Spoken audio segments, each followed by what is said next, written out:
name is Janet Pulaski, and I'm a member of the South Church Social Justice Associates in Portsmouth, New Hampshire. And I'm pleased to welcome Henry Klementowicz, staff attorney for the ACLU, to answer your questions about voting during the pandemic. My first question, Henry, is, will my polling location be open during the pandemic? If not, how will I know? That's a great question, Janet. So typically in New Hampshire elections, there's one polling place per town or ward in the state. Some towns have chosen to add what's called additional polling places.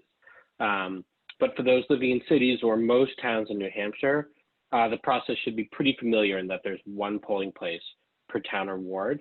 I don't expect that there are going to be many, if any, closures of polling places because it's usually just one per town or ward. What is a little bit more likely is that some polling places could move as people try to find spaces that better accommodate social distancing. So our advice to everyone would be, if you're not sure where your polling place is or whether it's moved, call the town clerk or the city clerk and ask, and they'll let you know. And while you're at it, that's a good time to remember that polling place hours in New Hampshire are not standard. And so you may want to ask when your polls are going to be open too. Thanks, Henry. And now my next question is, what if I'm concerned about voting in person as a result of the pandemic?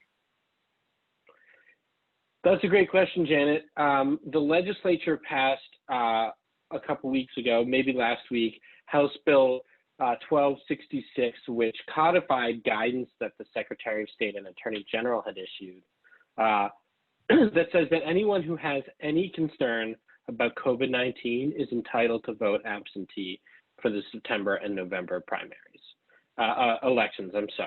And so what that means is if you're worried about contracting the disease, spreading it, if you want to comply with social distancing orders, any concern related to COVID-19, you're entitled to vote by mail.